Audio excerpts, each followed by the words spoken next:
ದ್ವಾರಪಾಲಕರು ಹೆಸರಿಗೆ ಅನ್ವರ್ಥವ ಎಂಬಂತೆ ಸಕಲ ದಿಗ್ದೇಶಗಳನ್ನ ಗೆದ್ದಿದ್ದಾರೆ. ವೀರಮಣಿ ಎಂಬ ಹೆಸರಿಗೆ ತಕ್ಕ ಅನ್ವರ್ಥ ನಾವು ಕಾರ್ಯವನ್ನ ಮಾಡಿದ್ದಾರೆ. ನಮ್ಮ ತಂದೆಗೆ ನಾವಿರುವರೇ ಅಲ್ಲ, ನಮ್ಮ ಸಹೋದರಿ ಕ್ಷಮತೆ ಕೂಡ ಇದ್ದಾಳೆ. ಅವಳನ್ನ ಹರನನ್ನ ಮೆಚ್ಚಿಸುವ ಮೂಲಕವಾಗಿ ಅವನಿಗೆ ವಿವಾಹ ಮಾಡಿಕೊಳ್ಳುವ ಮೂಲಕವಾಗಿ ಮನೆಯಲ್ಲಿಯನನ್ನಾಗಿ ಮಾಡಿಕೊಂಡವರು ನಮ್ಮ ತಂದೆಯವರು. ನಿಜ. ಆ ನಿಟ್ಟಿನಲ್ಲಿ ಹೇಳಿದ್ರೆ ನಾವೆಲ್ಲರೂ ದೇವರ ಕೃಪೆಗೆ ಪಾತ್ರರಾದವರು ಅಂತಲೇ ಹೇಳಬೇಕು. ಆದ್ರೆ ತಮ್ಮ ಗುರುಕುಲದಲ್ಲಿ ವಿದ್ಯಾಭ್ಯಾಸವನ್ನು ಮುಗಿಸಿಕೊಂಡು ಬಂದ ಮೇಲೆ ಅರಮನೆಯಲ್ಲೇ ಇದ್ದವರು ನಾವು ಶಸ್ತ್ರ ವಿದ್ಯೆಗಳನ್ನ ಕಲಿಸಿ ಬಂದವರು ಸುಮ್ಮನೆ ಕುಳಿತರೆ ಬೇಸರವಾಗುವುದಿಲ್ವೇನು ತಮ್ಮ? ಕುಳಿತಲ್ಲೇ ಕೂರುವುದು, ಮಾಡಿದ್ದನ್ನೇ ಮಾಡುವುದು, ಈ ನಿಟ್ಟಿನಲ್ಲಿ ಮನಸ್ಸಿಗೆ ಆಗುವ ಬೇಸರಗಳು. ಅದಕ್ಕಾಗಿ ಈ ಒಂದು ಮಾರ್ಗವನ್ನು ಕಂಡುಕೊಂಡಿದ್ದೇನೆ. ಅದು ಮನುಷ್ಯಾತಕ್ಕೆ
ನಮಗಾಗಿ ನಮ್ಮ ಸಂತೋಷಕ್ಕಾಗಿಯೇ ನಿರ್ಮಿಸಲ್ಪಟ್ಟಂತಹ ಉದ್ಯಾನವನ, ನಮ್ಮ ತಂದೆಯವರು ನಮ್ಮ ಊರಿನವರಿಗಾಗಿ ನಿರ್ಮಿಸಿದಂತಹ ಉಪವನ ಇದೆಯಲ್ಲ, ಅಲ್ಲಿಗೆ ಹೋಗಬೇಕು, ಅಲ್ಲಿಯ ಸೌಂದರ್ಯವನ್ನು ಸವಿಯಬೇಕು.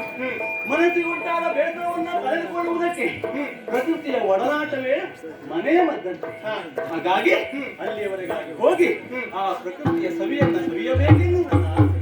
ಏನು ಹೇಳ್ತೀಯ ತಮ್ಮ? ಅಣ್ಣ, ನೀರಿಲ್ಲದೆ ಒಂದು ಮತ್ಸ್ಯ ಬದುಕಲಿಕ್ಕೆ ಸಾಧ್ಯ ಉಂಟೆ? ಖಂಡಿತ ಇಲ್ಲ. ನಿನ್ನ ಸಹಚರ ನಾನು, ನಿನ್ನ ಅನುಚರ ನಾನು, ನಿನ್ನ ಜೊತೆಯಲ್ಲಿಯೇ ಸದಾಕಾಲ ಇರುವವನು. ನೀನು ಏನು ಹೇಳ್ತೀಯೋ ಹಾಗೆ ನಾನು. ಹಾಗಾದ್ರೆ ತಡೆಯ ಹೊರಡೋಣ.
ಪರಿ ಪರಿಯ ತರುಲತೆಯೊಳು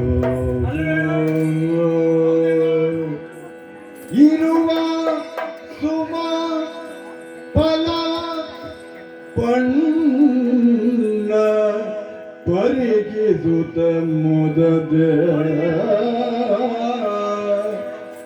ಇರುವ ಸುಮ ಫಲ ಪಣ್ಣ ಪರಿಗಿಸುತ್ತ ಮುದದೆ ಆಹಾ ಸುರಪನುದ್ಯಾವನವ ವನವಸಂತ ಜಯಂತನುರು ವಿಲಾಸ ಸ್ಥಾನದ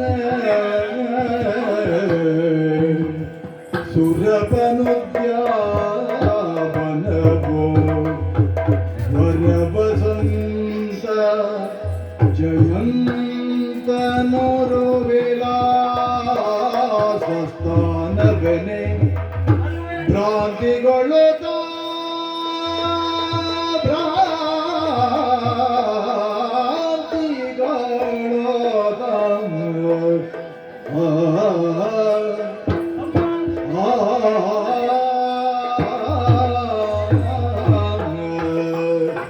ಪರಿಚಿತ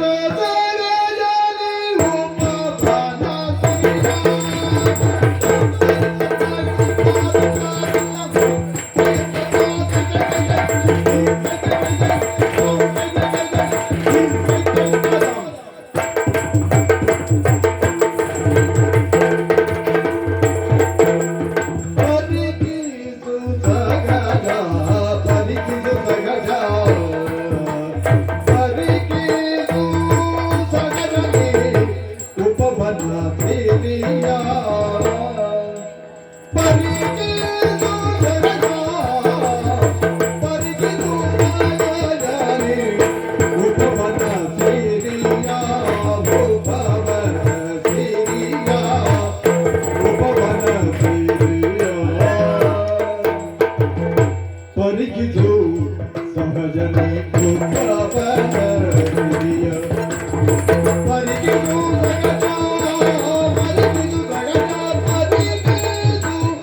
ಸಹಜನೆ ಉಪವನ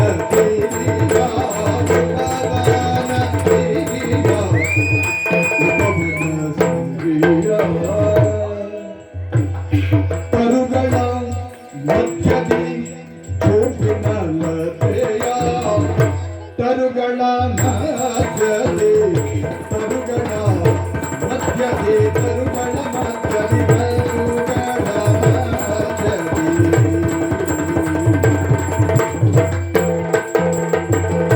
ತರುಗಳ ಮಧ್ಯದಿ ತರುಗಳ ಮಧ್ಯದಿ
ಭರಿತ ಸುಮಗಳ ಭರಿತ ಸುಮಗಳ ಭರಿತ ಸುಮಗಳ ಮಕರಂದ ಪೂರಿತೆಯ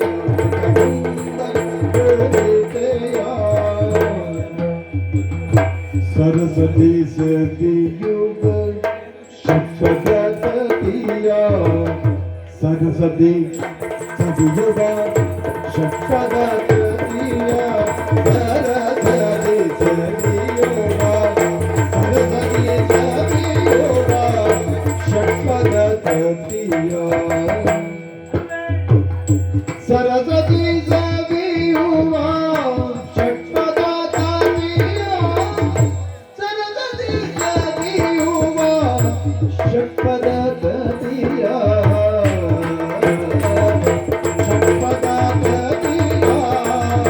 ಷಟ್ಪದತಿಯ ಪರಿಗಿಸುವ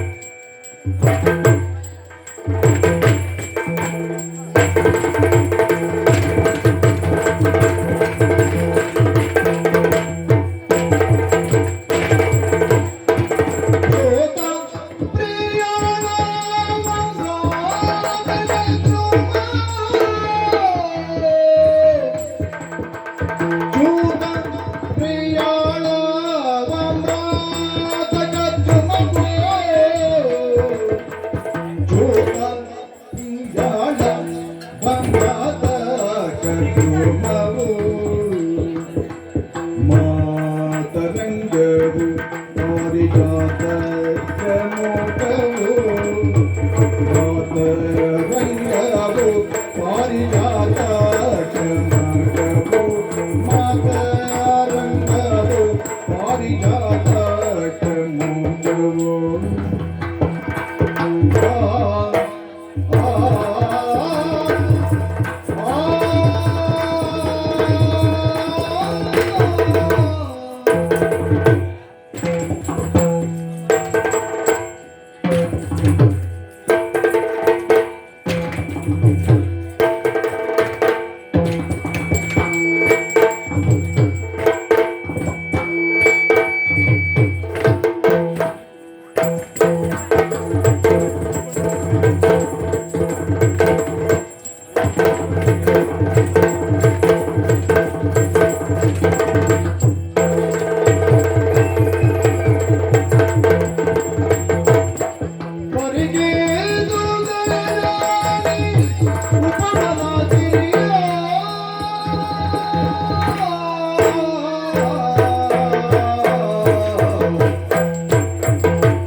ಎಲ್ಲಿ ನೋಡಿದರಲ್ಲಿ ಹಸಿರು ಸಸ್ಯಕಾಶಿ ಮಂದಾರ ಅಶೋಕ ಶ್ರೀಗಂಧಗಳಾದ ಬಗೆ ಬಗೆಯ ವೃಕ್ಷಗಳ ರಾಶಿ ಚಿಗುರು ಮೈದರದಿಂದಿರುವಂತಹ ಮಾಮರದಲ್ಲಿ ಶಿಖಪಿಕಾದಿ ಹಕ್ಕಿಗಳ ಖುಷಿ ವಾನೆತ್ತರಕ್ಕೆ ಬೆಳೆದಿರುವಂತಹ ವೃಕ್ಷಗಳಲ್ಲಿ ತೋರಣೋಪಾದಿಯಾಗಿ ಹಬ್ಬಿರುವಂತಹ ಆ ಹಸಿರು ಹಳ್ಳಿಗಳ ಖುಷಿ ಬಗೆ ಬಗೆಯ ಕುಸುಮಗಳ ರಾಶಿ ಈ ಕುಸುಮಗಳಲ್ಲಿ ಹೂವಿಂದ ಹೂವಿಗೆ ಹಾರಾಡಿ ಮಕರಂದವನ್ನು ಹೆಚ್ಚಿರುವಂತಹ ದುಂಬಿಗಳು ಬ್ರಹ್ಮನ ಸೃಷ್ಟಿಯ ರಸಿಕತೆಗೆ ಸಾಕ್ಷಿ ನೋಡು ತಮ್ಮ ಶುಭ್ರವಾಗಿ ಸ್ಫಟಿಕಲೋಪಾದಿಯಲ್ಲಿ ಕಂಗೊಳಿಸುತ್ತಿರುವಂತಹ ಜಲಶ್ರೀ ಆ ಜಲಶ್ರೀಯಲ್ಲಿ ಸ್ವಚ್ಛಂದವಾಗಿ ಇದನ್ನೆಲ್ಲ ಬಿಡುವಾಗ ಸುಶೋಭಿತೆಯು ಸುಮಂಗಲಿಯು ಸುಹಾಸಿನಿಯಾಗಿ ಮೆರೆಯುತ್ತಿರುವಂತಹ ಈ ಪ್ರಕೃತಿ ಮಾತೆಯನ್ನು ನೋಡುವಾಗ ಉಪವನಕ್ಕೆ ಬರುವಂತಹ ನಮ್ಮ ನಿರ್ಧಾರ ಸಾರ್ಥಕ್ಯವನ್ನು ಹೊಂದಿತು. ಅಣ್ಣ, ನಾನು ಭಾವಿಸಿದ್ದು ಏನು ಗೊತ್ತಾ? ಏನು ತಮ್ಮ? ನೋಡು, ಆ ಕಡೆಯಲ್ಲಿ ವೃಕ್ಷರಾಜನು ನೆಲಕ್ಕೆ ಬಾಗಿದ ರೀತಿಯನ್ನು ನೋಡುವಾಗ ತನ್ನ ಕಾಣಿಕೆಯನ್ನು ಅರ್ಪಿಸುತ್ತಿದ್ದೇನೋ ಎನ್ನುವ ಹಾಗೆ ಭಾಸವಾಗ್ತಾ ಇದೆ. ಮಗವೆತ್ತ ಮದನನ ಅರಮನೆಯನ್ನು, ವಸಂತನ ಬೀಡಿಗೆ, ಎಳೆ ಲತೆಗಳ ಹಿಕ್ಕೆ, ಗಿಳಿಗಳ ಋಷಿಗಳು ಓದುವ ಮಠ, ಲಲಿತ ಲವಂಗ ಲತಾ ಪರಿಶೀಲನ, ಕೋಮಲ ಮಲಯ ಸಮೀರ, ಮಧುಕರ ನಿಖ ಕರಂಬಿತ, ಪೂಜನ ಪೂಜ ಕುಟೀರ ಎಲ್ಲವನ್ನೂ ನೋಡುವಾಗ ಮೈ ತುಂಬಿ ಬರ್ತಾ ಇದೆ ಅಣ್ಣ. ತಮ್ಮ ಇಷ್ಟಕ್ಕೆ ನಿಲ್ಲಬಾರದು. ನಮ್ಮ ವನ ಪ್ರದೇಶ ಇಷ್ಟಕ್ಕೆ ಸೀಮಿತ ಅಲ್ಲ. ಇನ್ನು ಸ್ವಲ್ಪ ಮುಂದೆ ಹೋಗಿ ಸಂಪೂರ್ಣವಾಗಿ ವನಸಿರಿಯನ್ನು ಸವಿಯೋಣ. ಬಾ ಹೀಗೆ.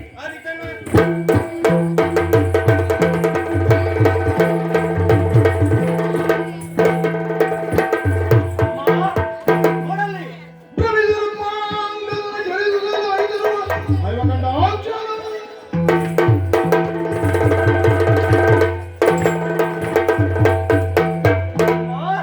ನಮ್ಮ ವನ ಪ್ರದೇಶದಲ್ಲಿ ಅನ್ಯ ಪ್ರಾಣಿಗಳು ಬರುವ ಹಾಗಿಲ್ಲ.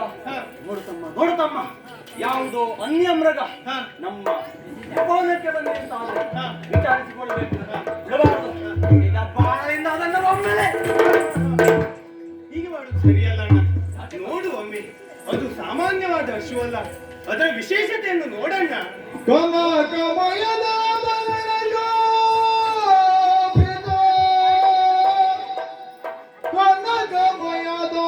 ಭರಣ ಶೋಭಿತ ಘನತರದ ಬಾಜಿಯನ್ನು ಪರಿಗಿಸ, ಘನತರದ ಬಾಜಿಯನ್ನು ಪರಿಗಿಸ,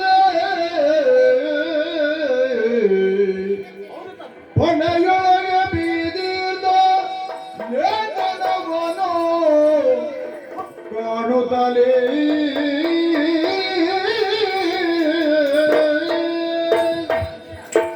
ಅಣ್ಣ, ನೀನೇನೋ ಅದನ್ನು ಹೊಡೆಯುವುದಕ್ಕೆ ಹೋಗ್ತಾ ಇದೆಯಲ್ಲ, ನುಗ್ಗಿದ್ದು ಹೌದು ತಮ್ಮ. ನೋಡಿದೆ ಆ ಕಡೆಯಲ್ಲಿ? ಗೊತ್ತಾ ಇದ್ದೇನೆ. ಆ ಹಸುವನ್ನು ಸಾಮಾನ್ಯ ಹಸುವಲ್ಲ, ಕನಕಮಯ ಆಭರಣಗಳಿಂದ ಶೋಭಿಸ್ತಾ ಇದೆ. ಪಂಚವರ್ಣಗಳಿಂದ ಏಕಕರ್ಣದ ಆ ತುರಗ, ಅದು ಸಾಮಾನ್ಯ ತುರಗ ಅಲ್ಲ. ಮಂತ್ರಾಕ್ಷತೆಗಳಿಂದ ಪೂಜಿಸಲ್ಪಟ್ಟ ಹಾಗೆ ಕಾಣ್ತಾ ಇದೆ. ಹೌದು, ಮಾತ್ರವೇ ಅಲ್ಲ, ನೋಡಿದೆ ಅದರ ಹಣೆಯಲ್ಲಿ ಏನೋ ಒಂದು ಲೇಖನ ಕಾಣ್ತಾ ಇದೆಯಲ್ಲ ತಮ್ಮ ಅಣ್ಣ. ಹಣೆಯ ಮೇಲೆ ಲೇಖನ. ಹಾ, ಲೇಖನ ಉಂಟು ಅಂತಾದ್ರೆ ಏನೋ ವಿಚಾರ ಇರಲೇಬೇಕು ತಮ್ಮ. ಹಾ, ಕುತೂಹಲ ಇಲ್ವೇನೋ ಹಾ. ನೋಡುವುದಕ್ಕೆ. ಹಾ. ತಡ ಮಾಡಬೇಕು, ಈಗಲೇ ಹೋಗು ಆ ಲೇಖನವನ್ನು. ಆದೀತಣ್ಣ.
ಲೇಖನವನ್ನು ಹೊತ್ತು ತರುವುದಕ್ಕೆ ಎಷ್ಟು ಹೊತ್ತು ತಮ್ಮ?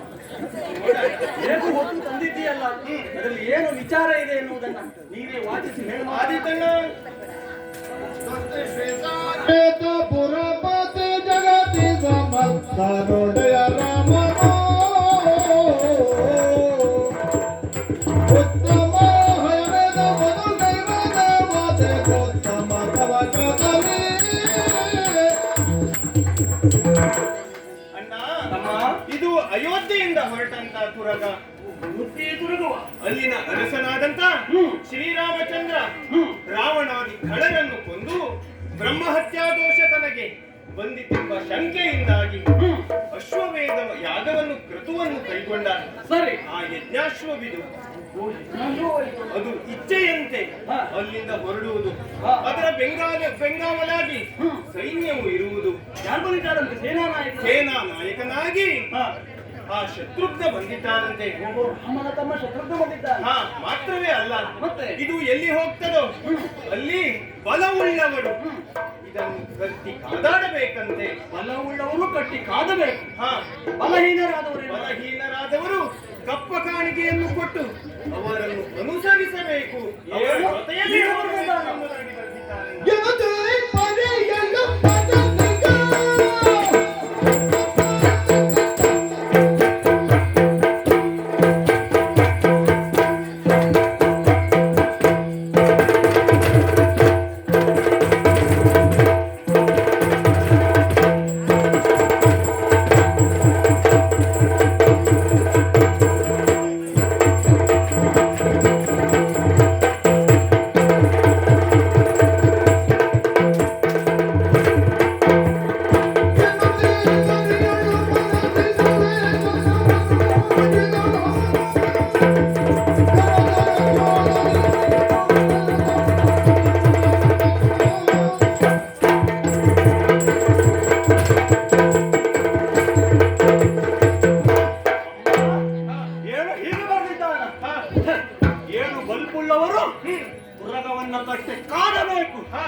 ಪ್ರಪಂಚಕ್ಕೆ ಅವನೊಬ್ಬನೇ ವಿಕ್ರಮೆಯೇನು ಹಾ ನಮ್ಮಂತಹ ವಿಕ್ರಮದ ವಿಸ್ಫುಲಿಂಗಗಳಿದ್ದಾವೆ ಎನ್ನುವುದನ್ನ ತೋರಿಸಿಕೊಡಬೇಕು ಅವನಿಗೆ.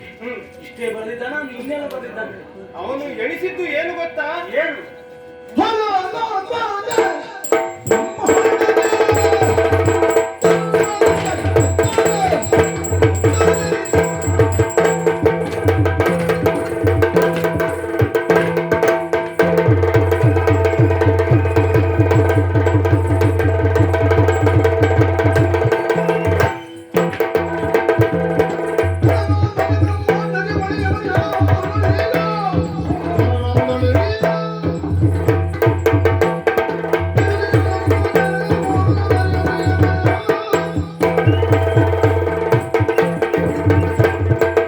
ಆ ರಾಮನೇನು ದೇವರೆಂದು ಭಾವಿಸಿದ್ದಾನೆ.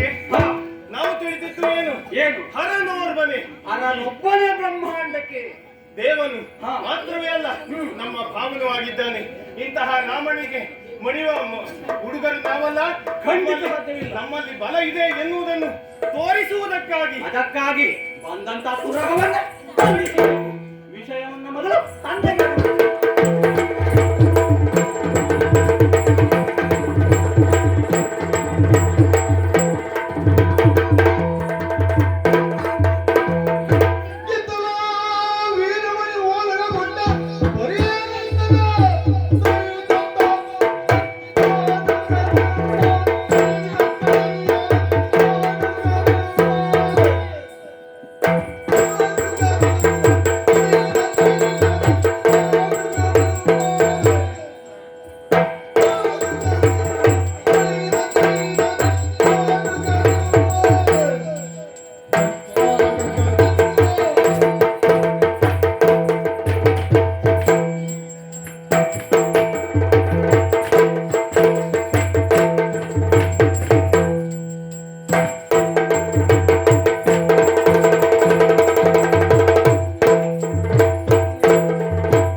ಎಂದಿನಂತೆ ಹೊಲಗವನ್ನ ಕೊಟ್ಟಿದ್ದೇನೆ. ಕೊಟ್ಟಾಕ್ಷಣವೇ ಪ್ರಜಾವರ್ಗದವರಲ್ಲ ಎದ್ದು ನಿಂತು ವೀರಮಣಿಗೆ ಗೌರವವನ್ನ ಸೂಚಿಸುತ್ತಾ ಇದ್ದಾರೆ. ಮಂತ್ರಿಗಳು ಮಾಂಡಲಿಕರೆಲ್ಲರೂ ಎದ್ದು ನಿಂತು ಗೌರವವನ್ನ ಸೂಚಿಸುತ್ತಾ ಇದ್ದಾರೆ. ರಾಜ ಪುರೋಹಿತರು ದೀರ್ಘಾಯು ಎನ್ನುವುದಾಗಿ ಆಶೀರ್ವಾದವನ್ನ ಮಾಡುತ್ತಾ ಇದ್ದಾರೆ. ವೀರಮಣಿಯ ಆಸ್ಥಾನ ಅಂದರೆ ಹಾಗೆ, ಯಾರಿಗೂ ಕುಂದು ಕೊರತೆಗಳಿಲ್ಲ ಇಲ್ಲಿ. ಅಥವಾ ರಾಜ ತಥಾ ಪ್ರಜೆ ಎನ್ನುವಂತೆ ಪ್ರಜೆಗಳನ್ನು ಅಷ್ಟು ನೋಡಿಕೊಂಡು ಬಂದವ ಈ ವೀರಮಣಿ. ರಾಜ್ಯದಲ್ಲಿ ಯಾವುದೇ ರೀತಿಯ ತೊಂದರೆ ಇಲ್ಲ. ಇನ್ನು ಸಂಸಾರದೆಡೆಗೆ ದೃಷ್ಟಿ ಇಟ್ಟಾಗ ಶುಭಾಂಗ ರುಕ್ಮಾಂಗ ಎನ್ನುವುದಾಗಿ ಇಬ್ಬರು ಕುವರರು, ಇನ್ನು ಇಕ್ಷುಮತಿ ಎನ್ನುವುದಾಗಿ ಒಬ್ಬಳು ಮಗಳಿದ್ದಾಳೆ. ಅವಳಿಗೆ ಯಾರನ್ನು ಇಕ್ಷುಮತಿಯನ್ನ ಆ ಪರಶಿವನಿಗೆ ಕೊಟ್ಟು ಒಡೆಯನಾಗಿಸಿಕೊಂಡವ.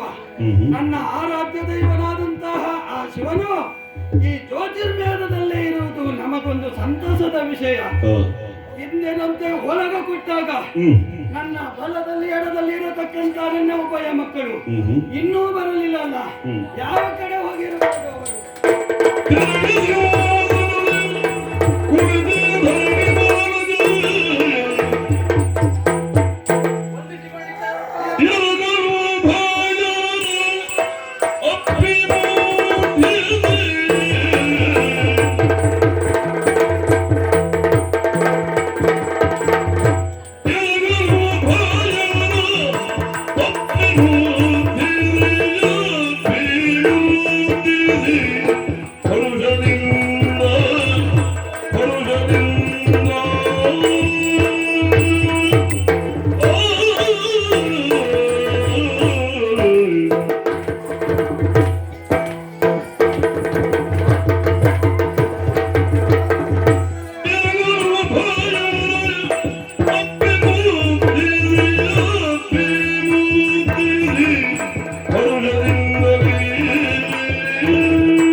ಸ್ವಲ್ಪ ತಡವಾಗಿ ನೀವು ಆಗಮಿಸಿದ್ದೀರಿ. ನಿಮ್ಮ ಹಾವ ಭಾವಗಳನ್ನ ಮುಖವನ್ನ ನೋಡಿದಾಗ ಏನೋ ಬದಲಾವಣೆಯನ್ನ ನೋಡುತ್ತಾ ಇದ್ದೇನೆ. ಮುಖಗಳು ಸ್ವಲ್ಪ ಕೆಂಪಾಗಿದೆ ಅಲ್ಲ. ಎರಡು ಕಾರಣಗಳಿರ್ತದೆ. ಒಂದು ಅತಿಯಾಗಿ ಆಯಾಸಗೊಂಡಾಗ, ಕೆಲಸ ಜಾಸ್ತಿ ಆದಾಗ ಆ ರೀತಿಯಲ್ಲಿ ಆಗ್ತದೆ. ಇನ್ನೊಂದು ಕಾರಣವೆಂದರೆ ಏನೋ ಒಂದು ಘನವಾದಂತಹ ಕಾರ್ಯವನ್ನ ಮಾಡಿದಾಗ, ಇಲ್ಲ ಇಲ್ಲ ಸಿಟ್ಟಿನಿಂದಲೇ ಹ್ಮ್ ಕಣ್ಣು ಕೆಂಪಾಗುವುದುಂಟು. ಹ್ಮ್ ಯಾವ ಕಡೆ ಹೋದಿರಿ, ಏನು ಕೈದಿರಿ, ನಿಮ್ಮ ಹಾವಭಾವಗಳು ಕಾರಣದಿಂದ ಯಾವ ಕಾರಣದಿಂದ ಬದಲಾವಣೆಯಾಗಿದೆ ಹೇಳುತ್ತೀರಾ? ಓ ಜನಕ, ಅನುಜನೊಡನೆ ಉಪವನಗೆ ಹೋಗಿರಿ.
ಮನಸ್ಸಿಗುಂಟಾದ ಬೇಸರವನ್ನ ನೀಗಿಸಿಕೊಳ್ಳುವುದಕ್ಕಾಗಿ ಇಂದು ನಾನು ತಮ್ಮನೊಡನೆ ನಮ್ಮ ಉಪವನದಡಿಗೆ ಹೋದನು.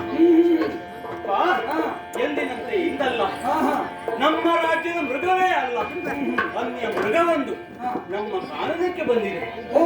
ಹೌದು, ಅಷ್ಟೇ ಅಲ್ಲ, ಸಾಮಾನ್ಯವಾದ ತುರಗ ಇದಲ್ಲ, ಅಶ್ವವೊಂದು ಬಂದಿದೆ, ವಸ್ತ್ರಾಭರಣಗಳಿಂದ ಅಲಂಕರಿಸಲ್ಪಟ್ಟಿದೆ. ಮಾತ್ರವಲ್ಲ, ಪಣೆಯಲ್ಲೊಂದು ಲೇಖನ.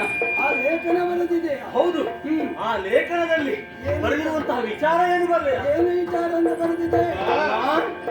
ಹೋಗಿ ತಾಂಬೂರವಂತೆ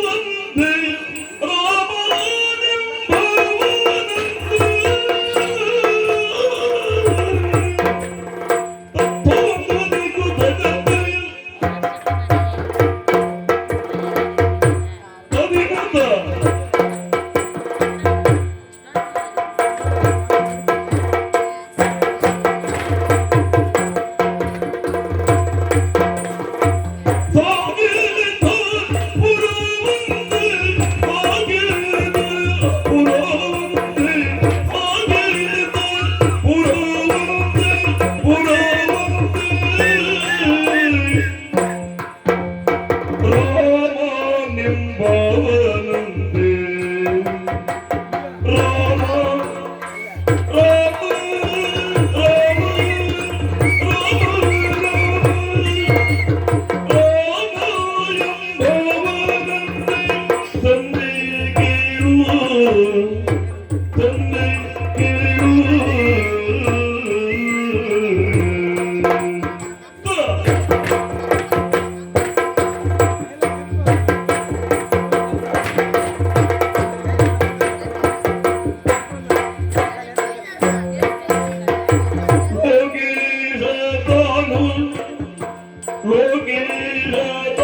ಬಲಹೀನರು ಕಪ್ಪವ ಕೊಡಲೆಂದು ಬಂದಿ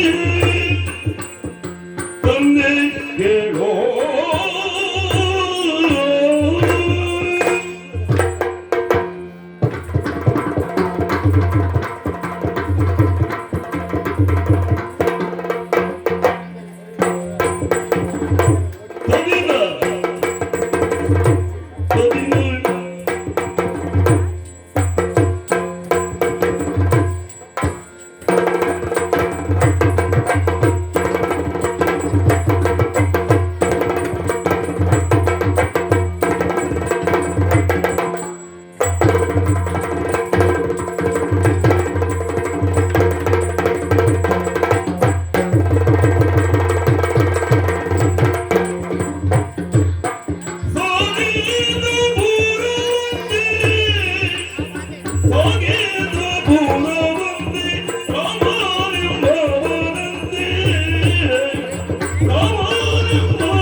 ಅಶ್ವದ ಲೇಖನದಲ್ಲಿ ಹಾ ಏನಂತ ಬರೆದಿದೆ?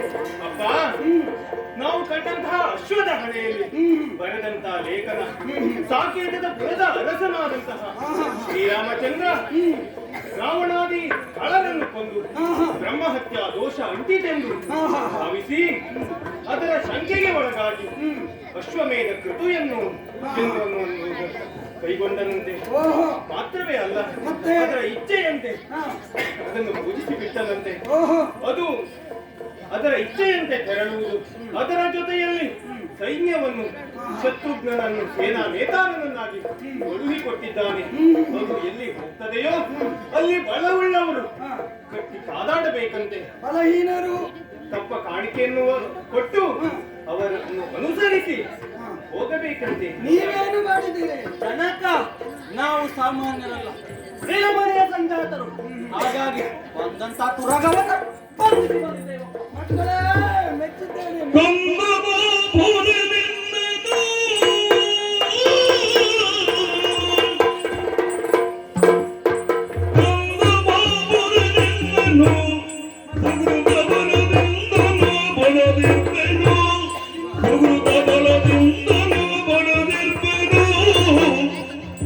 ಚಂದವಾಯಿತು ಹಯವನು ಚಂದವಾಯಿತು ಹಯವನು ನೀನೀಗ ಬಂದಿರುವುದು ಹೊಳಿತಂಬನು ನೀನೀಗ ಬಂದಿರುವುದು ಹೊಳಿತಂಬನು.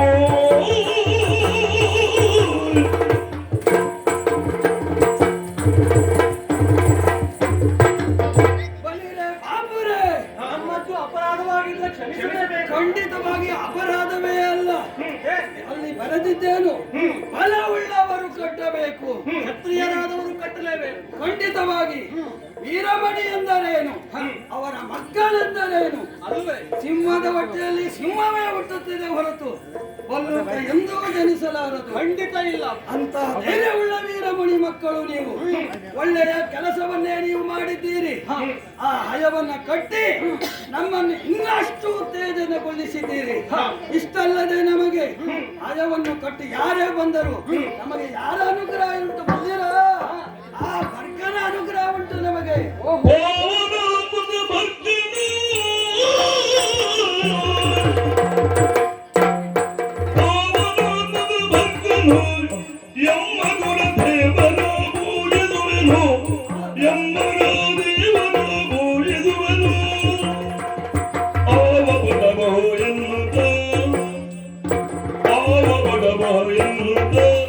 ಸಂಗರದ ಟಿವಿಯೊಳಗೆ ಸಂತತ ಸಂಗರದ ಟಿವಿಯೊಳಗೆ ಸಂತತ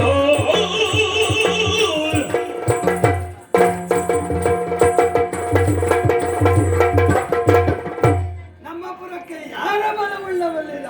ಯಾರ ಬಲವಿದೆ ಜನಕ? ಆ ಪರಶಿವನ ಬಲ. ಆ, ಆತ ನನ್ನ ಅಳಿಯನೂ ಹೌದು, ದೇವರು ಹೌದು. ಆತನೇ ನನ್ನ ಪುರದಲ್ಲಿ ಇರುವಾಗ ಸಂಗರದಲ್ಲಿ ಯಾರೇ ಬರಲಿ ಹೆದರುವಂತ ಅಗತ್ಯವಿಲ್ಲ. ನೋಡೋಣ ಆ ತುರಗವನ್ನು ಬಿಡಿಸಿಕೊಂಡು ಹೋಗಲು ಯಾವ ಸೇನೆ ಬರುತ್ತದೆ ಎನ್ನುವುದಲ್ಲಿ ನಮ್ಮ ಸೇನೆಯನ್ನ ಸಿದ್ಧಗೊಳಿಸಿ ನಾವು ಸಿದ್ಧರಾಗೋಣ. ಹಾಗೆ ಬನ್ನಿ ಮಕ್ಕಳೇ.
ನಿನ್ನ ಬಿದ್ದರೆದು ಹೇಗೆಂದು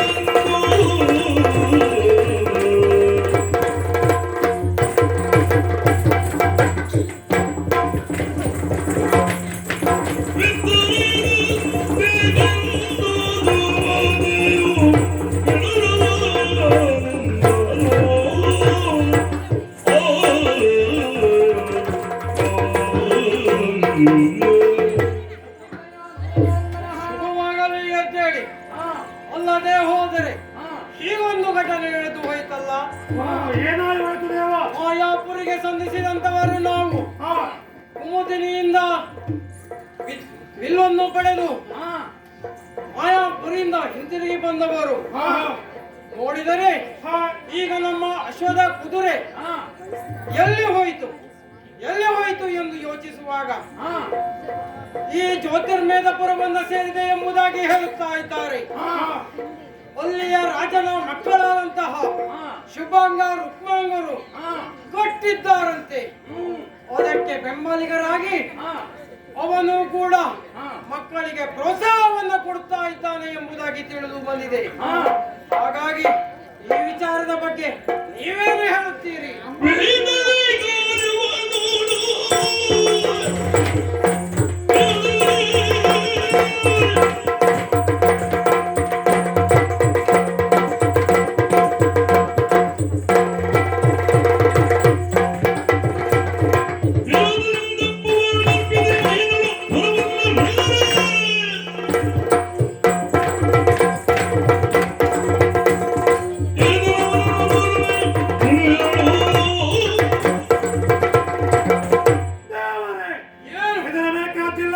ಎಷ್ಟೆಷ್ಟನ್ನು ದಾಡಿದಂತವರು ನಾವು. ಹಾಗಾಗಿ ಎಲ್ಲೇ ತೇರಿರಲಿ, ಯಾರೇ ಬಿದ್ದಕ್ಕೆ ಬರಲಿ, ಅವರನ್ನ ಈ ಖಡ್ಗದಿಂದ ಈ ಬಾಣದಿಂದ ಮಾಡ್ತೇವೆ. ಸಂತೋಷವಾಯಿತು. ಒಂದು ಅಭಿಪ್ರಾಯ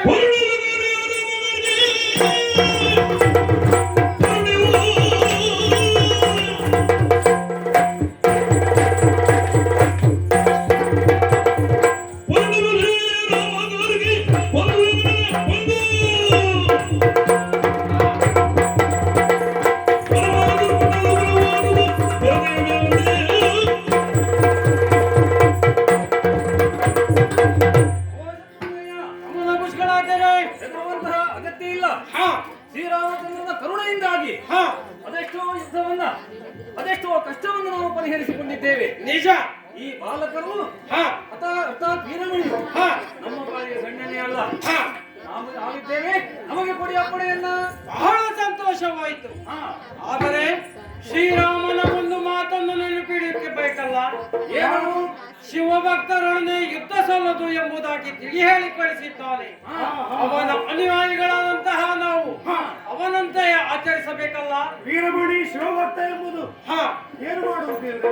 ಅದಕ್ಕೆ ಒಂದು ಉಪಾಯವನ್ನು ಮಾಡೋಣ. ಏನು ಉಪಾಯ? ಸಂಧಾನಕ್ಕಾಗಿ ನಮ್ಮಲ್ಲಿ ಒಬ್ಬರನ್ನ ಕಳುಹಿಸಿದರೆ ಒಳಿತಾದೆಂದು ಭಾವಿಸುತ್ತೇನೆ. ಯಾರಿದ್ದಾನೆ ದೇವ? ಅದಕ್ಕಾಗಿ ಸರಿಯಾದ ವ್ಯಕ್ತಿಯೊಬ್ಬನಿದ್ದಾನೆ. ಯಾರು? ಅವನೇ ಹನುಮಂತ. ಅವನನ್ನು ಕರೆದು ಹೇಳುತ್ತೇನೆ. ಓ ಹನುಮಂತ,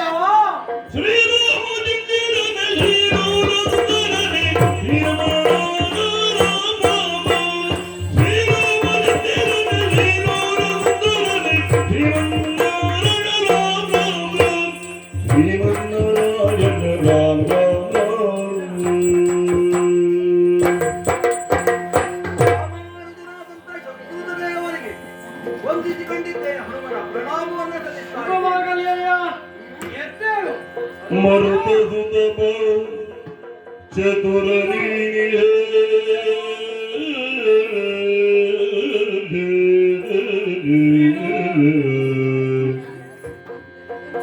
ಮರುತಸುತಪ ಚತುರನೀನಿಯೇ ತೆರಳು ಸಂದೋನಗೆ ರಮಣನು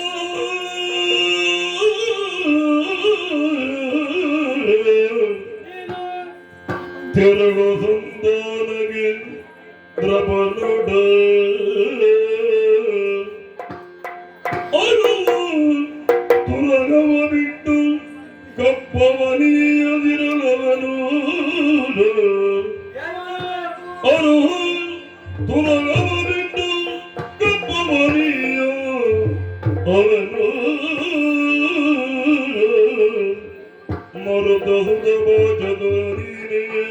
ಓ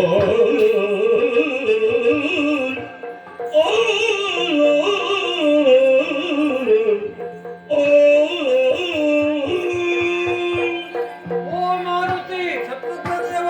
ಇತ್ತವಾ ನಿಮಗೆ ಈ ವಿಚಾರವು ತಿಳಿದಿದೆಯಷ್ಟೇ. ನಮ್ಮ ತುರಗವು ಜ್ಯೋತಿರ್ವೇದವನ್ನ ಪುರವನ್ನ ಸೇರಿ ವೀರಮಣಿ ಬಂಧಿಸಿದ್ದಾನೆ ಎಂಬ ವರ್ತಮಾನವು ನಿನಗೆ ತಿಳಿದಿದೆಯಷ್ಟೇ. ಆದ ಕಾರಣ ಅವನು ಶಿವಭಕ್ತನಿದ್ದಾನೆ, ಶಿವಭಕ್ತನೊಡನೆ ಯುದ್ಧ ಸಲ್ಲದು ಎಂಬುದಾಗಿ ನಮ್ಮ ದೇವನಾಡಿದ ಮಾತು, ಪ್ರಭು ರಾಮಚಂದ್ರನ ಆಡಿದ ಮಾತು. ಅವನ ಅನುಯಾಯಿಯಾಗಿ ನೀನು ಕೂಡ ಇದ್ದೀಯೆ. ಹಾಗೆ ಅವನಲ್ಲಿ ಯುದ್ಧ ಬೇಡ, ಸಂಧಾನವನ್ನ ಮಾಡಬೇಕು. ಆ ಸಂಧಾನಕ್ಕೆ ನೀನೇ ಸರಿಯಾದ ವ್ಯಕ್ತಿ ಎಂಬುದಾಗಿ ತೀರ್ಮಾನಿಸಿದ್ದೇನೆ. ಶಿವ ಹರರಲ್ಲಿ ಭೇದವಿಲ್ಲ ಎಂಬುದಾಗಿ ನೀನು ತಿಳಿ ಹೇಳಿ ಅವನೊಡನೆ ಸಂಧಾನವನ್ನು ಮಾಡಿಕೊಂಡು ಬರಬೇಕು. ಸಮಾಧಾನ ಭೇದ ಎನ್ನುವ ಚತುರೋಪಾಯವನ್ನು ಸಹ ಮಾಡಿಯೂ ಸಹ ಒಂದೊಮ್ಮೆ ತಪ್ಪ ಇದು ಪಪ್ಪವನ್ನು ಕೊಡಲಿಕ್ಕೆ ಒಪ್ಪಲಿಲ್ಲ ಅಂತಾದ್ರೆ ಏನ್ ಮಾಡ್ಬೇಕು? ಒಪ್ಪಗೊಳ್ಳಲು ಒಪ್ಪದೆ ಹೋದರೆ ತುರುಬೇದೆಯ ಬಂದ ಬಾಂಧವ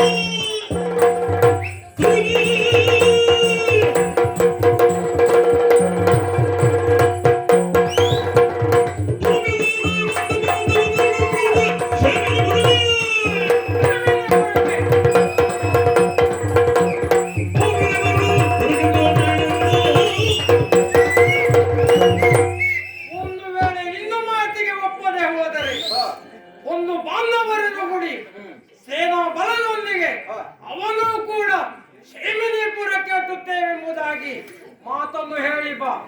ಶುಭವಾಗಲಿ. ನಮೋ ನಮಃ.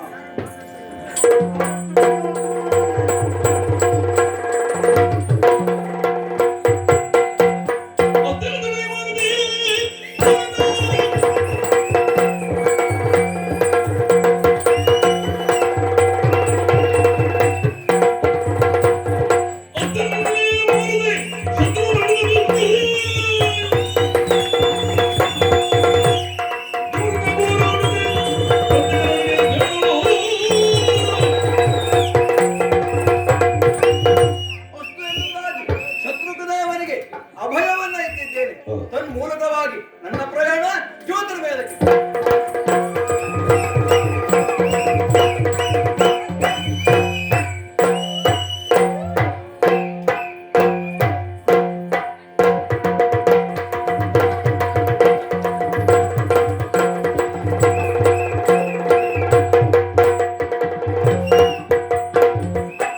ವೀರಮಣಿಯ ಸ್ಥಾನದಿ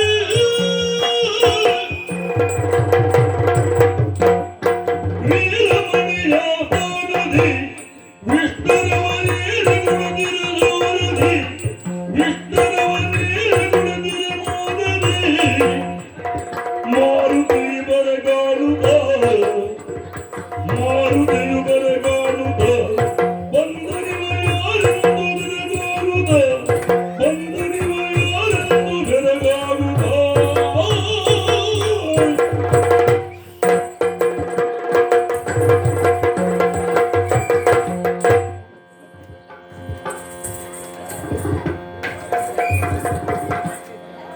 ಒಂದು ಸೇರಿದ್ದೆ ವೀರಮಣಿಯ ಆಸ್ಥಾನ. ಸಭಾದ್ವಾರದಲ್ಲಿ ಯಾರೂ ನನ್ನನ್ನು ತಡೆದಿದ್ದಿಲ್ಲ. ಹಾಗಿದ್ರೆ ಸಭಾಸ್ಥಾನವನ್ನು ಸೇರಿದಂತ ನನಗೆ ಯಾವೊಂದು ಪ್ರತಿಕ್ರಿಯೆ ಇಲ್ಲದೆ ಸ್ತಬ್ಧರಾಗಿ ಕುಳಿತುಕೊಂಡಿದ್ದಾರೆ. ನನ್ನನ್ನು ಉಪೇಕ್ಷೆ ಮಾಡ್ತಾ ಇದ್ದಾರೆ. ಹಾಗಿದ್ರೆ ಯಾಕೆ? ತರಗರನು ಇವನಿನುದಲಿ ತರಗರನು ಇವನಿನುದಲಿ ಮನ್ನಿಲ್ಲದ ಇರಲು ಮಾನವದಲ್ಲಿ ಮನ್ನಿಲ್ಲದ ಇರಲು ಮಾನವದಲ್ಲಿ ಧರಣಿ ಬಾಲನೈದಿರಳು ಮಣ್ಣಿನ ಮಾರುತ ತೋಮುದಳು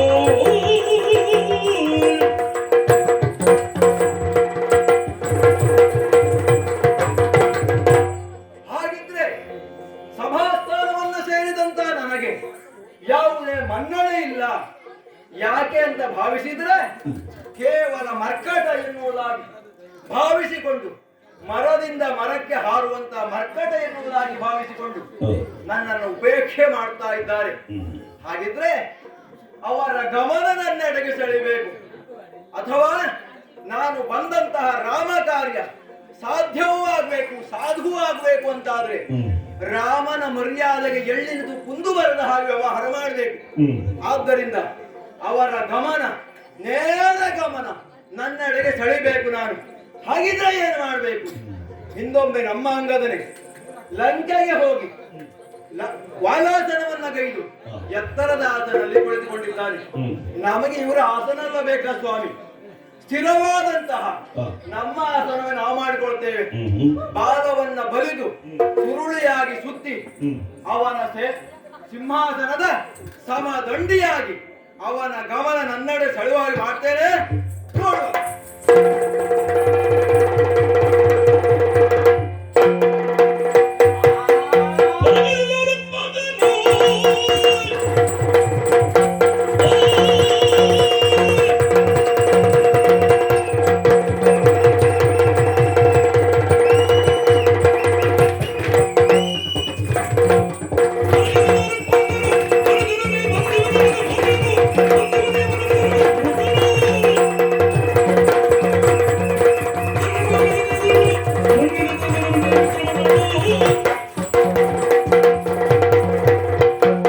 ಯಾರ ಆಸ್ಥಾನ ಅಂತಿಲ್ಲ, ಯಾರ ಮುಂದೆ ಅಂತಿಲ್ಲ.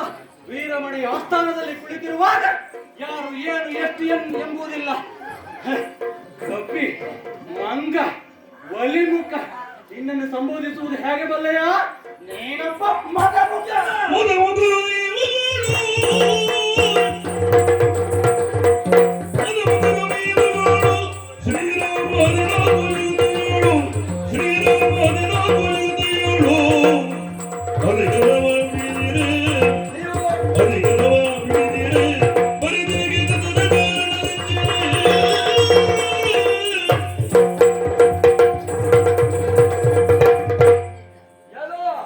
ಏನು ಮಧುಮುಖ ನಾನು. ಮತ್ತೆ ಇನ್ನೇನು ಹೇಳ್ಬೇಕು ನಿನಗೆ? ನಿಮ್ಮನ್ನ ನೋಡಿದರೆ ನಗು ಬರ್ತದೆ. ಸಭ್ಯಸ್ಥರಿರುವಂತಹ ಸಭೆ, ಅದಕ್ಕೆ ಹೇಳಿದ್ದು ಮದಮುಖ ಅಂತ. ಹಾಗಿದ್ರೆ ಯಾರು ಪ್ರವೇಶ ಮಾಡಬಾರದು, ಯಾರು ಪ್ರವೇಶ ಮಾಡಬೇಕು ಎನ್ನುವುದನ್ನ ಅರಿತೇ ಬಂದಿದ್ದೇನೆ. ಓಹೋ, ಇಲ್ಲಿವರೆಗೆ ಬರುವಾಗ ಯಾರು ನನ್ನನ್ನು ತಡೆದಿದ್ದಿಲ್ಲ.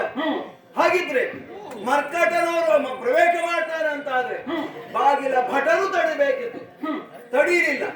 ಹಾಗಿದ ಮೇಲೆ ಸಭೆಗೆ ಬಂದೆ. ಸಭೆಗೆ ಬಂದಂತಹ ಸಮಾಜದ ಕಟ್ಟಕನೆಯ ಪ್ರಜೆಯಾದರೂ ಸಹ ಅವನ ಅಹವಾಲನ್ನು ಕೇಳಬೇಕು ರಾಜನಾದವ. ಬಿಡು.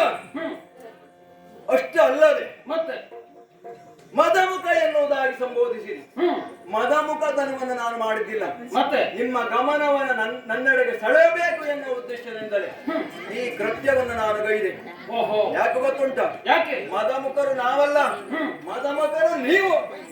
14 ಜಗತ್ತಿಗೆ ಒಡೆಯನಾದಂತಹ ಶ್ರೀರಾಮಚಂದ್ರ, ಅಂತಹ ಶ್ರೀರಾಮಚಂದ್ರನ ಯಜ್ಞಾಶವನ್ನ ಕಟ್ಟಿ ಮದಮುಖತನವನ್ನ ಪ್ರದರ್ಶನ ಮಾಡಿದ್ದು ನೀವು ಮದಮುಖರು.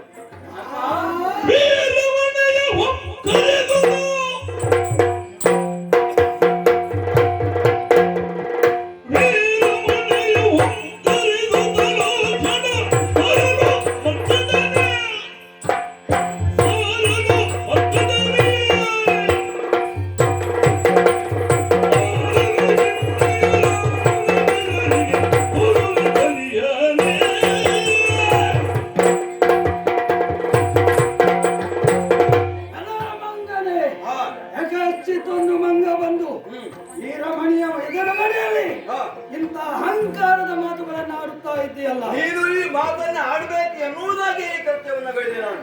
ಹಲೋ ಮಂಗನೇ, ಏನು ಮಾತನಾಡುತ್ತಾ ಇದ್ದೀಯ? ಯಾರು ಎದುರಿನಲ್ಲಿ ಮಾತನಾಡುತ್ತಾ ಇದ್ದೀಯ ಎನ್ನುವ ಸಮಯ ಪ್ರಜ್ಞೆಯು ನಿನಗುಂಟ? ಏನು ಹೇಳುತ್ತಾ ಇದ್ದೀಯ? ಆ ರಾಮಚಂದ್ರನು 14 ಲೋಕಕ್ಕೆ ಒಡೆಯನು ಎನ್ನುವುದಾಗಿ ಹೇಳುತ್ತಾ ಇದ್ದೀಯ. ಇದು ಒಂದು ಭೂಲೋಕ. ಇಲ್ಲಿ ಜ್ಯೋತಿರ್ಮೇಧಕ್ಕೆ ಈ ವೀರಮಣಿಯ ಅಧಿಕಾರಿ. ಅದನ್ನ ನೀನು ನೆನಪಿಟ್ಟುಕೊಳ್ಳು. ಇಲ್ಲಿ ರಾಮಚಂದ್ರನ ಬಗ್ಗೆ ಬೇಡ, ನಿನ್ನ ರಾಮಚಂದ್ರನ ಬಗ್ಗೆ ಮಾತನಾಡಲಿಕ್ಕೆ ಅವನೇನು ಕಲಿಯಲು? ನನ್ನ ರಾಮಚಂದ್ರ ಕಲಿಯಲು ಕಲಿಯಲ್ಲವ. ಕಲಿಯುವುದು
ರಾಮಚಂದ್ರನ ಬಗ್ಗೆ ಮಾತನಾಡುತ್ತಾ ಇದೆಯಲ್ಲ, ಆತೇನು ಕಲಿಯಲು? ಎಲ್ಲ ವೀರಮಣಿ ಕೇವಲ ಕಲಿಯಲ್ಲ, ಕೊಲಿಗೆ ಕಾಲಾಂತಕನಾಗಿ ವ್ಯವಹಾರ ಮಾಡಿದವ ನಮ್ಮ ಶ್ರೀರಾಮಚಂದ್ರ ಅದೇನಂತ ಹೇಳ್ಬೋದಾ? 100 ಯೋಜನ ವಿಸ್ತೀರ್ಣವಾದಂತಹ ಅಂಬುದಿಗೆ ಸೇತುವೆಯನ್ನು ಬರೆದಿದ್ದಾನೆ. ತನ್ನ ಹೆಂಡತಿಯಾದಂತಹ ಸೀತೆಯನ್ನ ಖಳನಾದಂತಹ ರಾವಣೇಶ್ವರ ಕದ್ದೊಯ್ದ ಪ್ರಯುಕ್ತವಾಗಿ ವಾನರರನ್ನ ಕೂಡಿಕೊಂಡು ಶತಯೋಜನವಾದಂತಹ ಆ ಸಮುದ್ರಕ್ಕೆ 10 ಯೋಜನ ಅಗಲವಾದಂತಹ ಸೇತುವೆಯನ್ನ ಕೇವಲ 5 ದಿನದಲ್ಲಿ ಬರೆದಿದ್ದಾನೆ.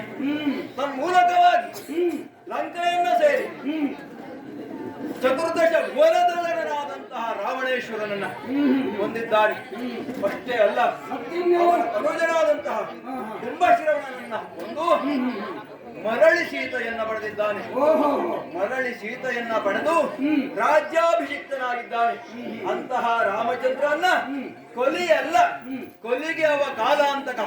ಅಂತಹ ರಾಮಚಂದ್ರ ಪ್ರಭುವಿನ ಯಜ್ಞಾಶವನ್ನ ಕಟ್ಟಿ ನೀವು ಕಲಿಗಳಾಗಿದ್ದೀರಿ. ಅಲ್ಲ, ನಿನ್ನ ರಾಮಚಂದ್ರನ ಬಗ್ಗೆ ಈ ವೀರಮಣಿಯನ್ನು ತಿಳಿದವನೆಂತ ಭಾವಿಸಿ ಮಾಡಿದಾದರೂ ಏನು ಬರೆಯ? ಏನು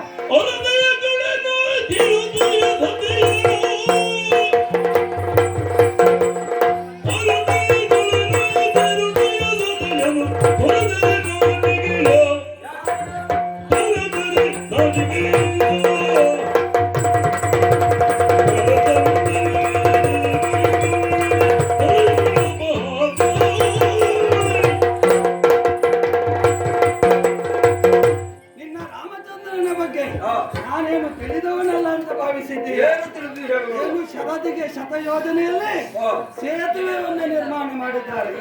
ಆ ಸೇತುವೆ ನಿರ್ಮಾಣ ಮಾಡಿದಲ್ಲಿ ಆ ಪ್ರಕೃತಿಯೆಲ್ಲ ಎಷ್ಟು ಹಾಳಾಗಿದೆ ನಿನಗೆ ಗೊತ್ತಾ? ಅದರ ಬಗ್ಗೆ ನಿನಗೇನು ಗೊತ್ತಿಲ್ಲ.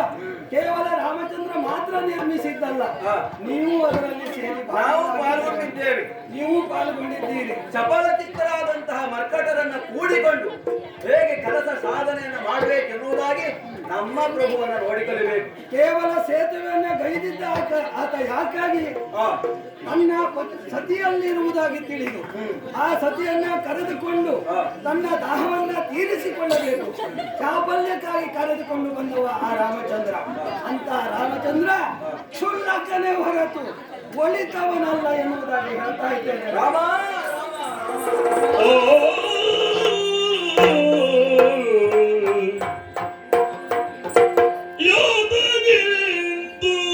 ನುಡಿವೆ ಮೂರ್ಖನೆ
ತಾಳನು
ಕೇವಲ ಹೆಂಡತಿಗೋಸ್ಕರವಾಗಿ ಸರದಿಯನ್ನ ನಿರ್ಮಿಸಿ ತಂದವ ರಾಮಚಂದ್ರ ನನಗೇನು ಗೊತ್ತಿಲ್ಲ ಅಂತ ಮಾಡಿದ್ದೀಯ. ರಾಮ ರಾಮ ರಾಮಾಯಣವನ್ನು ನೀನು ತಿಳಿದುಕೊಂಡಿದ್ದೀವಿ ವಿನಃ ಅದನ್ನ ವಿಮರ್ಶಾತ್ಮಕವಾಗಿ ನೀನು ತಿಳಿದುಕೊಂಡಿಲ್ಲ. ಕೇವಲ ಸತಿಗಾಗಿ ಸೇತುವೆಯನ್ನ ಬಲಿದು ತನ್ನ ಚಪಲವನ್ನ ತೀರಿಸಿಕೊಂಡ ಎನ್ನುವುದಾಗಿ ಕೇವಲ ಸಾಮಾನ್ಯರು ಆಡುವಂತ ಮಾತನ್ನ ಆಡಿ ಜ್ಯೋತಿರ ಮೇಧ ಎನ್ನುವಂತ ನಿನ್ನಪುರಕ್ಕೆ ನೀನೇ ಕಳಂಕವನ್ನು ತಂದು ಕೊಡ್ತಾ ಇದ್ದಿ. ವೀರಮಣಿ, ಇನ್ನೊಮ್ಮೆ ಭೂಮಿಯ ಭಾರವನ್ನ ಕಳೆಯಬೇಕು. ಭೂಮಿಯ ಭಾರ ಹೆಚ್ಚಾದಾಗ ಹಿರಣ್ಯಾಕ್ಷರಿಂದ ಉಪಹತಿಯನ್ನು ಹೊಂದಿದಂತಹ ಭೂದೇವಿ ಮಹಾವಿಷ್ಣುವಲ್ಲಿ ದೂರನ್ನು ಸಲ್ಲಿಸಿದಳು. ಆ ಪ್ರಯುಕ್ತವಾಗಿ ಮಹಾವಿಷ್ಣುವೇ ಶ್ವೇತವರಹನಾಗಿ ಹಿರಣ್ಯಾಕ್ಷನನ್ನ ತರಿದ. ತನ್ಮೂಲಕವಾಗಿ ಭೂಮಿ ದೇವಿಯನ್ನು ಉದ್ಧರಿಸಿದ. ಶ್ವೇತವರಹನು ಮೂಲ ಪುರುಷ, ಭೂಮಿ ದೇವಿ ಪ್ರಕೃತಿಯಾಗಿದ್ದಾಳೆ. ಅಂತಹ ಮಹಾವಿಷ್ಣುವೇ ಈ ಚತುರ್ದಶ ಭುವನದಲ್ಲರಾದಂತಹ ರಾವಣನ ಉಪಟಳವನ್ನ ತಾಳಲಾಗದೆ ದಿಕ್ಪಾಲಕರು ಸೇರಿ ಮಹಾವಿಷ್ಣುವಲ್ಲಿ ದೂರನಿತ್ತರು. ಕೇವಲ ಮಾನವ ಮಾತ್ರೆಯಿಂದ ಮಾತ್ರವೇ ಅವನ ಹರಣ ಎನ್ನುವುದಾಗಿ ವರವನ್ನ ಪಡೆದಿದ್ದ. ಅಂತಹ ರಾವಣನಿಗೋಸ್ಕರವಾಗಿ ಭೂಮಿಯಲ್ಲಿ ಅವತರಿಸಿ ಅವತರಣವನ್ನ ಗೈದು ಸೀತೆಯೂ ಹಾಗೆ ಅಯೋನಿಧಿಯಾದಂತಹ ಸೀತೆ ಅವನಿಧಿಯಾಗಿ ಹುಟ್ಟಿದಳು. ಅವಳು ಭೂದೇವಿ. ಭೂಮಿಯಲ್ಲಿ ಹುಟ್ಟಿದಂತಹ ಸೀತೆಯನ್ನ 500 ಚಕ್ರದ ರಥದಲ್ಲಿ ಸಹಸ್ರಾರು ಮಂದಿ ಯೋಧರು ತಂದರು ಸಹ ಅವರನ್ನ ದುರ್ಭಂಗವನ್ನ ಮಾಡ್ಲಿಕ್ಕೆ ಆಗಲಿಲ್ಲ. ಅಂತಹ ಶ್ರೀರಾಮಚಂದ್ರ ಕೇವಲ ಅದನ್ನ ಎಣೆಯರಿಸುವಂತಹ ಪೂರ್ವದಲ್ಲಿ ಮುರಿದು ಗೊತ್ತು ತನ್ಮೂಲಕವಾಗಿ ಸೀತೆಯನ್ನ ಮದುವೆಯಾದ. ಹಾಗಿದ್ದ ಮೇಲೆ ಆ ಮಹಾವಿಷ್ಣುವೇ ರಾಮನಾಗಿ ಅವತಾರವನ್ನು ಗೈದ. ಕೇವಲ ಅಷ್ಟೇ ಅಲ್ಲ, ಸಮುದ್ರ ಮಥನ ಕಾಲದಲ್ಲಿ ವಾಲಿಯವರ ಮನೆ ಸಮುದ್ರ ಮಥವನ್ನು ಮಾಡಿದಂತಹ ಪ್ರಸಂಗ, ಅಲ್ಲಿಯೂ ಸಹ ಮಹಾವಿಷ್ಣು ಪ್ರತ್ಯಕ್ಷನಾಗಿ ವಾಲಿಯಲ್ಲಿ ವರವನ್ನ ಬೇಡಿ ಎನ್ನುವುದಾಗಿ ಹೇಳಿದ. ದಾಷ್ಟ್ಯದಿಂದ ಕೂಡಿದಂತಹ ವಾಲಿ ನೀನೇ ವರವನ್ನು ಬೇಡಿ ಎನ್ನುವುದಾಗಿ ಹೇಳಿದಾಗ ಆ ವಾಲಿ ಮಹಾವಿಷ್ಣು ನಿನ್ನ ಹಸುವನ್ನ ಕೊಡು ಎನ್ನುವುದಾಗಿ ಹೇಳಿದಾಗ ಈವಾಗ ಬೇಡ, ಮುಂದೊಂದು ಯುಗದಲ್ಲಿ ನಿನ್ನ ಪ್ರಾಣವನ್ನ ತೆಗೆದುಕೊಳ್ಳುತ್ತೇನೆ ಎನ್ನುವುದಾಗಿ ಮಹಾವಿಷ್ಣು ಹೇಳಿದಂತ ಮಾತು. ಅಂತಹ ವಾಲಿಯನ್ನ ರಾಮಚಂದ್ರ ಹರಣ ಮಾಡಿದ್ದಾನೆ ಎನ್ನುವಲ್ಲಿಗೆ ಅವನೇ ಮಹಾವಿಷ್ಣುವಾಗಿದ್ದಾನೆ. ಅಷ್ಟೇ ಅಲ್ಲ, ಗರುಡ ಪಕ್ಷಿಯ ಪ್ರವೇಶದಿಂದಲೇ ಉರಗ ಸಂತತಿ ಅಳಿದು ಹೋಗುವಂತಹ ಹಾಗೆ ಕ್ಷತ್ರಿಯರಿಗೆ ಗರುಡಪ್ರಾಯನಾದಂತಹ ಪರಶುರಾಮ ದೇವರು, ಅಂತಹ ಪರಶುರಾಮ ದೇವರನ್ನ ಭಂಗಿಸಿ ವೈಷ್ಣವ ಧನುಸ್ಸನ್ನ ಪಡೆದಂತಹ ರಾಮ, ಅಲ್ಲಿಯೂ ಸಹ ಶ್ರೀರಾಮ ಮಹಾವಿಷ್ಣುವಿನ ಅವತಾರ ಎನ್ನುವುದಾಗಿ. ಅಷ್ಟೇ ಅಲ್ಲ, ಹಿಂದೆ ಯುಗಾಂತರದಲ್ಲಿ ಗೌತಮ ಮಹರ್ಷಿಗಳು ಅಹಲ್ಯಗಿತ್ತಂತಹ ಶಾಪ ಮುಂದೊಂದು ದಿನ ಮಹಾವಿಷ್ಣುವಿನ ಶ್ರೀರಾಮನ ಅವತಾರದಿಂದ ಪಾದಸ್ಪರ್ಶದಿಂದ ಕಲ್ಲಾಗಿ ಬಿದ್ದಂತಹ ನೀನು ಮನುಷ್ಯಳಾತಿ ಹೆಣ್ಣಾತಿ ಎನ್ನುವುದಾಗಿ ವರವನ್ನ ಕೊಟ್ಟಿದ್ದ ಶಾಪವನ್ನ ಕೊಟ್ಟಿದ್ದಾನೆ. ಆ ಬ್ರಾಹ್ಮಣ ಪಾದಸ್ಪರ್ಶದಿಂದಲೇ ಅಹಲ್ಯೆಯ ಉದ್ಧರಣವಾಗಿದೆ, ಕಬಂಧನ ಉದ್ಧರಣವಾಗಿದೆ, ಶಬರಿಯ ಉದ್ಧಾರವಾಗಿದೆ, ಸುಗ್ರೀವನ ಉದ್ಧಾರವಾಗಿದೆ. ನಿನ್ನ ಉದ್ಧಾರ ಖಂಡಿತ ಆಗುವುದಿಲ್ಲ. ಯಾಕೆ ಗೊತ್ತುಂಟ? ರಾಮಚಂದ್ರ ಪ್ರಭುವಿನ ಬಗ್ಗೆ ಅವಹೇಳನಕಾರಿಯಾಗಿ ಮಾತನಾಡಿ ಸೀತೆಯನ್ನ ಸೇರಿದ್ದಾನೆ, ಕಾಮುಕನಾದಂತಹ ರಾವಣೇಶ್ವರನಿರತಕ್ಕಂತಹ ಸೀತೆಯನ್ನು ಸೇರಿದ್ದಾನೆ ಎನ್ನುವುದಾಗಿ ನಿನ್ನ ಆಕ್ಷೇಪ. ಅದು ಅಲ್ಲ. ಅಂತಹ ಒಂದು ರಾವಣನನ್ನು ಕೊಂದ ಮೇಲೆ ರಾಮ ಹೇಳಿದ್ದಾನಂತೆ, ಗಂಡರಾಗಿ ನನ್ನ ಕರ್ತವ್ಯವನ್ನ ಮಾಡಿದ್ದೇನೆ, ಆದ್ದರಿಂದ ಸೀತೆ ನೀನು ಯಾರನ್ನು ಬೇಕಾದರೂ ಸೇರು ಎನ್ನುವುದಾಗಿ. ಆವಾಗ ಸೀತೆಯ ಸ್ವಂತ ನಿರ್ಧಾರವನ್ನು ಕೈಗೊಂಡು ಅಗ್ನಿ ಪರೀಕ್ಷೆಗೆ ತನ್ನನ್ನೇ ಒಡ್ಡಿಕೊಂಡು ತನ್ನ ಮೂಲಕವಾಗಿ ಅಗ್ನಿ ಪರೀಕ್ಷೆಯಲ್ಲಿ ಉತ್ತೀರ್ಣರಾಗಿದ್ದಾಳೆ. ಪಿತೃಲೋಕದಿಂದ ದಶರಥ ಭೂಪತಿಯೇ ಬಂದು ಸೀತೆ ಪವಿತ್ರಳು ಎನ್ನುವುದಾಗಿ ಶುದ್ಧ ರಾಯಸವನ್ನು ಸಹ ಕೊಟ್ಟಿದ್ದಾರೆ. ಶುದ್ಧಳಾದ ಮೇಲೆ ಆಕೆಯನ್ನ ಯಾಕೆ ಕಾಡಿಗಟ್ಟಬೇಕಿತ್ತು? ಕೊನೆಗೆ ಕಾಡಿಗಟ್ಟಿದೆ ಎನ್ನುವುದು ನಿನ್ನ ಆಕ್ಷೇಪ. ಅಲ್ಲಿಯೂ ಸಹ ಶ್ರೀರಾಮಚಂದ್ರ ತಪ್ಪಾಗಿ ನಡೆದುಕೊಂಡಿದ್ದಿಲ್ಲ. ಮತ್ತಿನ್ನೇನು? ರಾಜಾರಾಮನಾಗಿ ಅವನು ಏನು ಕರ್ತವ್ಯವನ್ನು ಮಾಡಬೇಕು? ಸಮಾಜದ ಪ್ರತಿಯೊಂದು ಕೊನೆಯ ಸ್ತರದಲ್ಲಿ ಇರತಕ್ಕಂತ ಪ್ರಜೆಯವರನ್ನು ಸಹ ಅವನ ಮೇಲೆ ಅನುಮಾನವನ್ನ, ಅವನ ಮೇಲೆ ಅಪವಾದವನ್ನು ಹೇರಿದೆ, ಅವನ ಮಾತಿಗೂ ಬೆಲೆಯುಂಟು ಎನ್ನುವುದಾಗಿ ರಾಜಾರಾಮನಾಗಿ ತೀರ್ಮಾನವನ್ನು ಕೈಗೊಂಡಿದ್ದಾನೆ.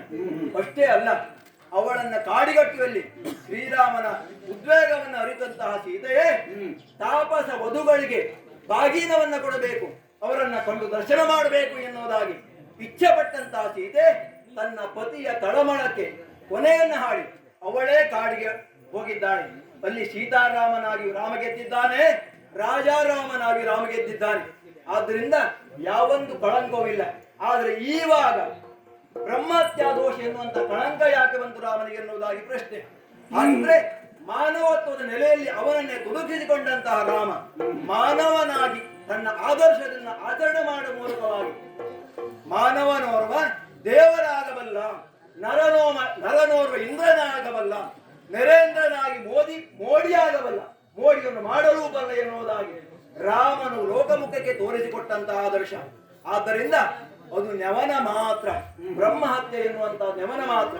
ಹಾಗಿದ್ರೆ ಶ್ರೀರಾಮ ಎನ್ನುವಂತಹ ಶಬ್ದಕ್ಕೆ ರಮಂತೆ ಯೋಗಿನ ಅಸ್ಮಿನಿತಿ ರಾಮ ಎನ್ನುವುದಾಗಿ ಯುಗಾಂತರದಲ್ಲಿ ತಾಪಸಿಗೂ ಹೇಳಿದ್ದಾರೆ ಅನ್ನುವಾಗ ರಾಮನು ಮಾನವತ್ವ ನೆಲೆಯಲ್ಲಿ ಏನು ಮಾಡಬೇಕು ಅದನ್ನು ಮಾಡಿದ್ದಾನೆ ವಿನಃ ಅವನು ದೇವರೆಂದು ಎಂದೂ ಹೇಳಿಕೊಳ್ಳಿಲ್ಲ. ನಾವಲ್ಲ ರಾಮನನ್ನು ದೇವರು ಎನ್ನುವುದಾಗಿ ಹೇಳುವಂತಹದ್ದು. ಅಂತಹ ರಾಮನ ಯಜ್ಞಾಶವನ್ನ ಬಂಧಿಸಿ ನೀವು ತಪ್ಪಿಗೆ ಕಾರಣರಾಗಿರಿ. ಹಾಗೆ ಲಿಖಿತದಲ್ಲಿ ಏನುಂಟು? ಬಲವುಳ್ಳವರು ಕೊಟ್ಟುವುದು ಎನ್ನುವುದಾಗಿ ಕೊಟ್ಟಿದ್ದು ಸರಿ, ಆದ್ರೆ ನಾನೀಗ ಏಕೆ ಬಂದದ್ದು ಗೊತ್ತುಂಟ? ಯಾಕೆ? ಶಿವಭಕ್ತರಾದ ನಿಮ್ಮಲ್ಲಿ ಯುದ್ಧ ಮಾಡುವುದು ಸರಿಯಲ್ಲ ಎನ್ನುವುದಾಗಿ. ಆದ್ದರಿಂದ ರಾಮನ ಮಹತ್ವವನ್ನು ನಿನಗೆ ತಿಳಿಸಿದ್ದೇನೆ. ಇನ್ನಾದರೂ ಬುದ್ಧಿ ಬಂದು ಕಪ್ಪವನ್ನು ಇದ್ರೆ ನೀವು ಬದುಕುವಲ್ಲ. ನೀನು ರಾಮನ ಅವತಾರದ ಕಥೆಯನ್ನ ಇನ್ನಷ್ಟು ತಿಳಿದುಕೊಂಡಿದ್ದೀಯ, ಅದನ್ನೆಲ್ಲ ಇಲ್ಲಿ ವಿಸ್ತಾರವಾಗಿ ಹೇಳ್ತಾ ಇದ್ದೀಯಲ್ಲ. ರಾಮನೇ ದೇವರು ಎನ್ನುವುದಾಗಿ. ದೇವರು ರಾಮನಲ್ಲ, ಯಾರು ಬರಲ್ಲ. ಒಡೆಯನು ಹರನು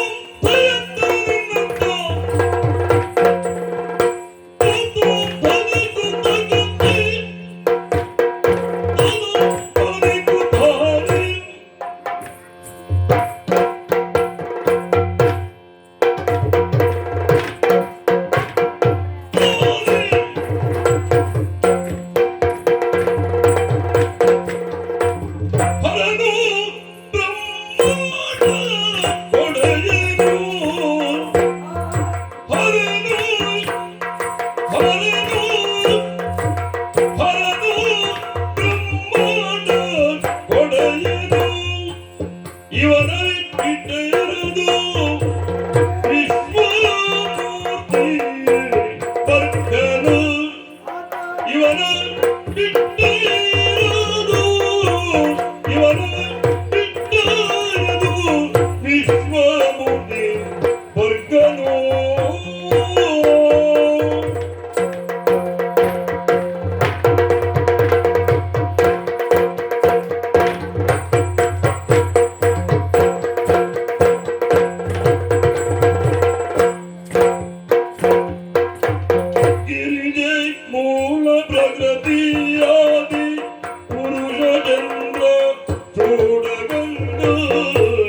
ಓ ಅಮರ್ಕಟನೆ, ರಾಮಚಂದ್ರನೇ ದೇವರು ಎನ್ನುವುದಾಗಿ ನೀನು ತಿಳಿದುಕೊಂಡಂತ ಕಥೆಯನ್ನೆಲ್ಲ ಹೇಳ್ತಾ ಇದ್ದೆ.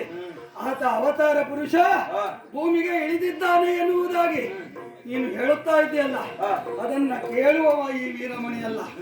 ಈ ಬ್ರಹ್ಮಾಂಡಕ್ಕೆ, ಈ ಸೃಷ್ಟಿಗೆ ದೇವರು ಅಂತ ಹೇಳಿದ್ರೆ ಆತ ಹರನೇ ಆಗಿದ್ದಾನೆ. ಇನ್ನು ಪ್ರಕೃತಿ ಶಕ್ತಿ ಆಗಿದೆ. ಅಲ್ಲಿ ಆಕೆಯ ಮಡದಿಯಾದಂತಹ ಪಾರ್ವತಿ ದೇವಿ ಅವಳೇ ಪ್ರಕೃತಿಯಾಗಿ ಮೆರೆಯುತ್ತಾ ಇದ್ದಾಳೆ.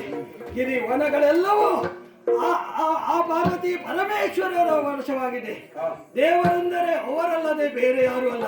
ಅಷ್ಟಲ್ಲದೆ ಅವರು ನನ್ನ ಪುರದಲ್ಲೇ ಇರುವವರು. ನಿನ್ನ ದೇವರು ರಾಮಚಂದ್ರನಾದರೆ ನಾನೇನು ಆಕ್ಷೇಪಿಸುವವನಲ್ಲ. ಯದ್ಭಾವಂ ತದ್ಭವತಿ ಎನ್ನುವುದಾಗಿ ಹೇಳಿದ್ದಾರೆ. ನಿನ್ನ ಮನದಲ್ಲಿ ಅವನನ್ನ ಆರಾಧಿಸು. ಇನ್ನು ಅವನನ್ನ ನನ್ನ ಎದುರು ನಿನಗೆ ತಿಳಿಯಲಿಲ್ಲ ಎಂದು ಹೇಳುವುದೇ ಬೇಡ. ನಮ್ಮ ಮನೆಯ ಊಟ ನನಗೆ ರುಚಿ, ನಿಮ್ಮ ಮನೆಯ ಊಟ ನಿನಗೆ ರುಚಿ. ಮುಚ್ಚಿ ನೀನು ಬಾಯನ್ನ ಮುಚ್ಚಿ ಸುಮ್ಮನೆ ತೆರಳಿ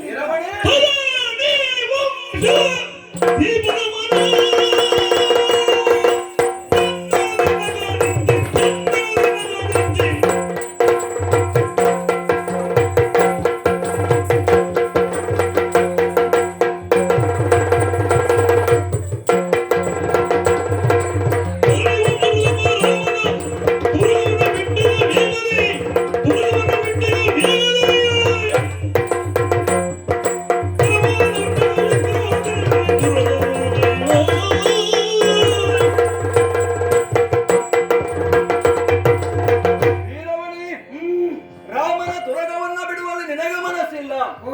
ರಾಮ ದೇವರಾದರೆ ನೀನು ಒಪ್ಪುವುದಿಲ್ಲ. ಖಂಡಿತ ಹಾಗಿದ್ರೆ ಯಜ್ಞಕಂಟಕನಾದಂತ ನಿನ್ನನ್ನು ಈಗಲೇ ಮುಗಿಸ್ತಾ ಇದ್ದೆ. ರಾಮ ನಿನ್ನೆಗೆ ದೇವರಾಗಿರಲಿ.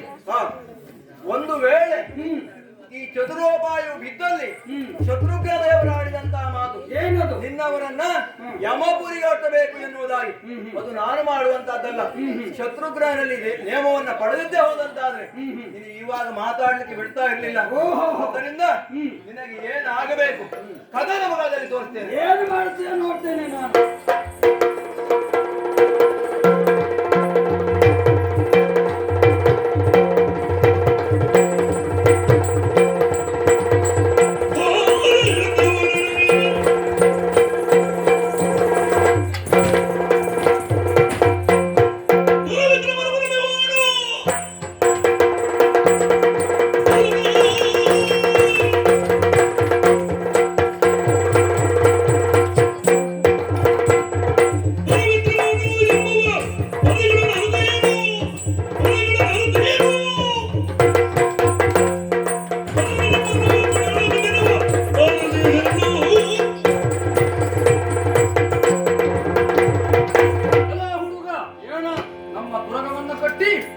ಯುದ್ಧಕ್ಕಾಗಿ ಬಂದಿದ್ದೀಯ?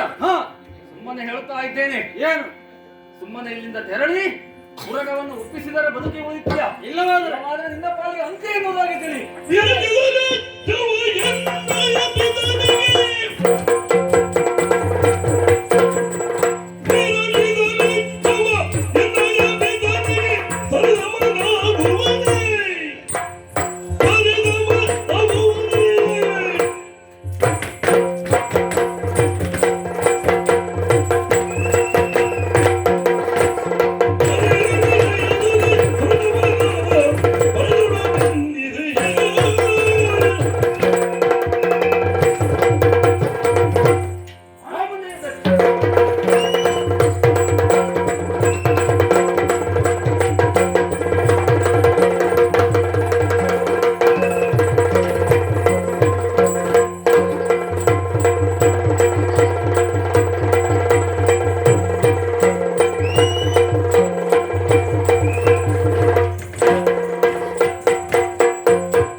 ಈಗ ನಿನಗೆ ಸಾರಿ ಹೇಳ್ತೇನೆ ಮುಂದೆ ಬಾಳಿ ಬದುಕಬೇಕಾದವ ಫಲಾನ ಕಂತ್ರ ಕೈದಿನ ಉಳಿತು ಇಲ್ಲವಾದ್ರೆ ಮಾಡು. ನಿನ್ನ ಸಾಮರ್ಥ್ಯ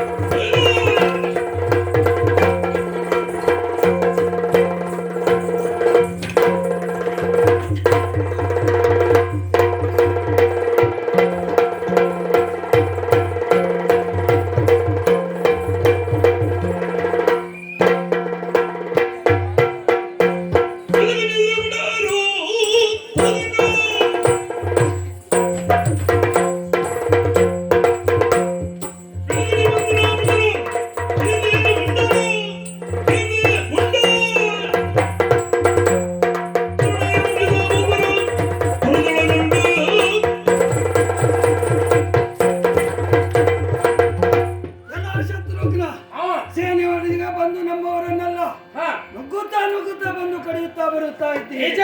ಈಗ ಬಂದವನ್ ಯಾರು ಬಲ್ಲಯ್ಯ? ಯಾರು ವೀರರಲ್ಲಿ ವೀರ ಅಂತ ವೀರಮಣಿ ಬಂದಿದ್ದೇನೆ. ವೀರಮಣಿಯೋ? ಹೌದು.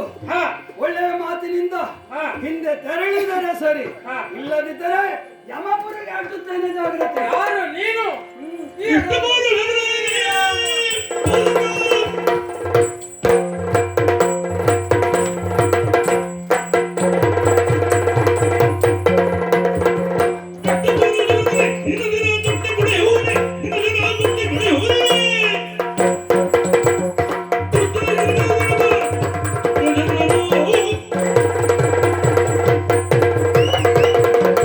ಯಾರು? ನೀನು ನನ್ನನ್ನು ಕೊಟ್ಟಿಕೊಡು. ಖಂಡಿತವಾಗಿ ಇರಲು ಶ್ರೀರಾಮ ಕರುಣೆ. ಓಹೋ, ಅಲ್ಲದೆ ಹೋದರೆ ಶಿವನ ಕರುಣೆ ಇದೆ ನನಗೆ. ರಾಮನ ಮಹತ್ವವನ್ನು ತಿಳಿಯದವ ನೀನಾದೆ. ರಾ ಎಂದರೆ ಮಾಡಿದ ಪಾಪವೆಲ್ಲವೂ ನಾಶವಾಗುತ್ತದಂತೆ. ಓಹೋ. ಮಾ ಎಂದರೆ ಮತ್ತೆ ಪಾಪ ಬರದಂತೆ ತಡೆಯುತ್ತದಂತೆ. ಅವನು ಮಾಡುವಂತಹ ಯಜ್ಞಕ್ಕೆ ನೀನು ಉಪದ್ರವಕಾರಿಯಾಗಿ ಎದುರು ನಿಂತಿದ್ದೀಯಲ್ಲ, ಏನು ಯಜ್ಞ ಎಂಬುದನ್ನು ನೋಡ್ತೇನೆ ಬಾ.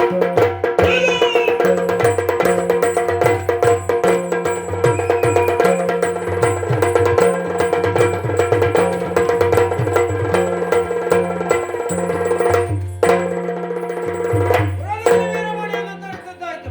ಯಾರು ಬರ್ತಾರಂತ ನೋಡ್ತೇನೆ.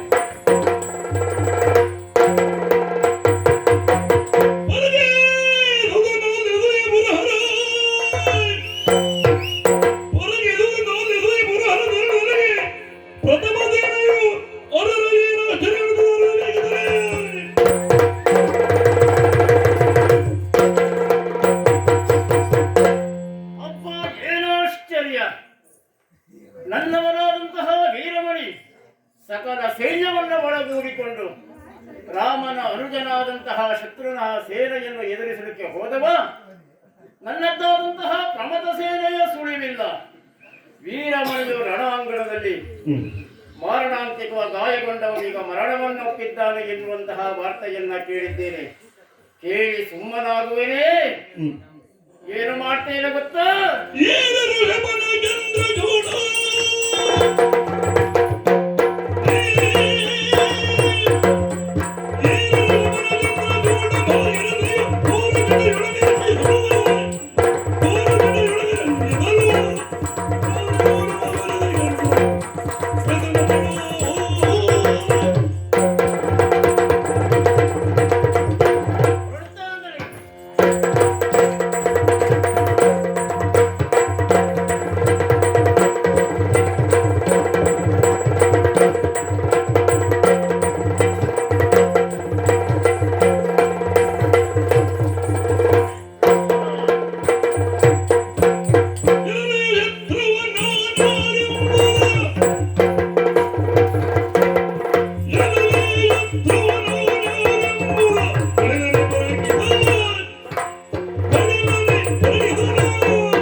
ಗರ್ಭದಲ್ಲಿ ಮೆರೆಯಬೇಕಾದ್ದಿಲ್ಲ. ಈಗ ಬಂದವ ನಾರ್ಯಾರೆಂಬುದನ್ನ ಬಲ್ಲೆಯ? ನಿನಗೆ ಯಮಸದೃಶನಾಗಿ ಕೈಲಾಸವಾದಿಯಂತ ಹರ ನಿನ್ನೆದುರು ನಿಂತಿದ್ದಾನೆ. ಅಧಿಕ ಪ್ರಸಂಗತನವನ್ನ ಬಿಟ್ಟು ಕ್ಷಮೆಯನ್ನ ಯಾಚಿಸು.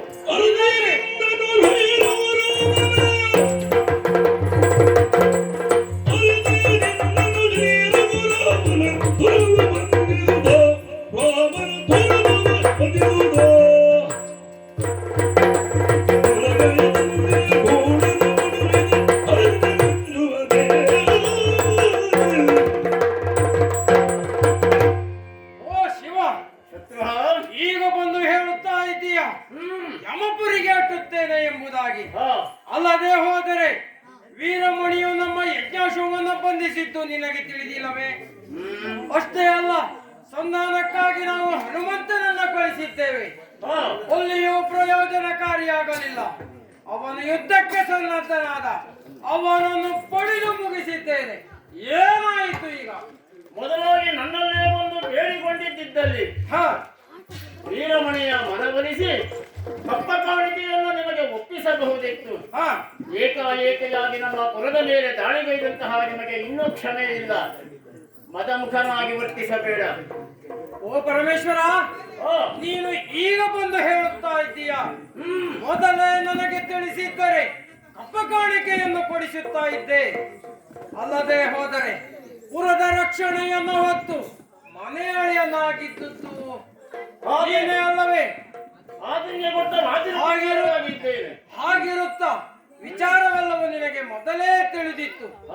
ನಮ್ಮಲ್ಲಿ ಒಂದು ಆಡುವ ಮಾತುಂಟು, ಅವನು ಏನಾದ ಅವನು ಹರವಾಹರ ಆದ ಎಂದು. ಹಾಗೆ ಎಲ್ಲ ಸಂಪೂರ್ಣ ಕಾರ್ಯವು ಮುಗಿದ ಮೇಲೆ ಬಂದಂತಹ ನಿನಗೆ ಏನು ಹೇಳಲ್ಲ. ಇನ್ನು ನಿನ್ನಲ್ಲಿ ಮಾತಿಲ್ಲ.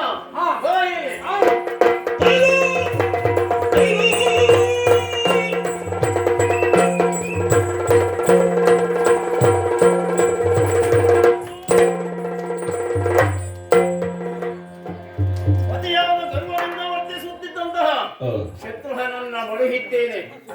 ಈತನ ಪರವಾಗಿ ಯಾರು ಬರ್ತಾನೆ ಎನ್ನುವಂತಹ ನಿರೀಕ್ಷೆ.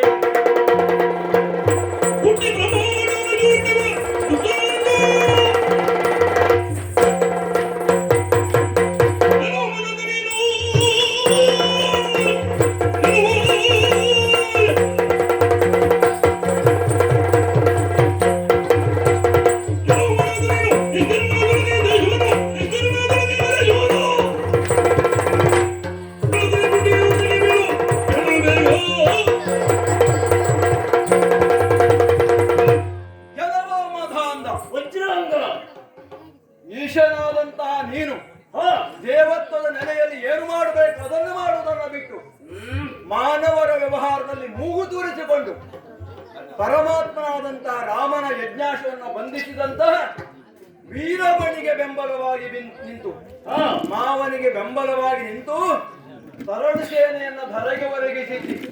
ಅದಾಂದ ಇಷ್ಟನ್ನು ನೋಡಿದ ಮೇಲೆ ಈ ಹನುಮ ಸುಮರಂತ ಅಂತ ಭಾವಿಸಿದ್ಯಾ?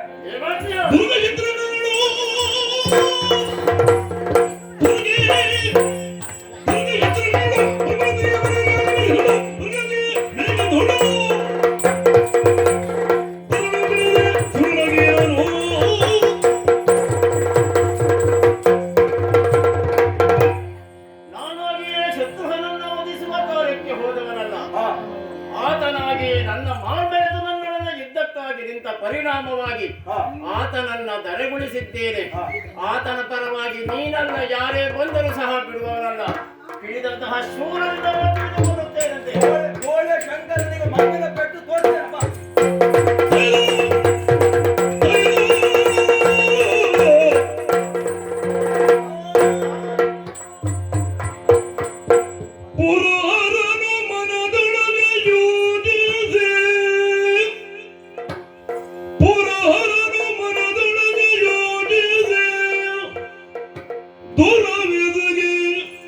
ನಾವು ಭಯರಿಂದಿಗೂ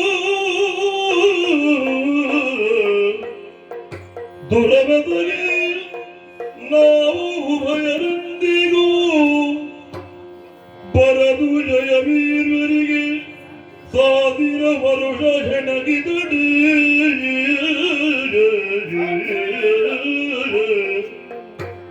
ಬರದು ಜಯವೀರರಿಗೆ ಸಾವಿರ ವರುಷ ಹೆಣಗಿದಡಿ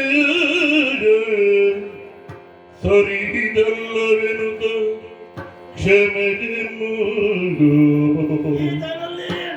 ಸರಿ ಕ್ಷಮೆ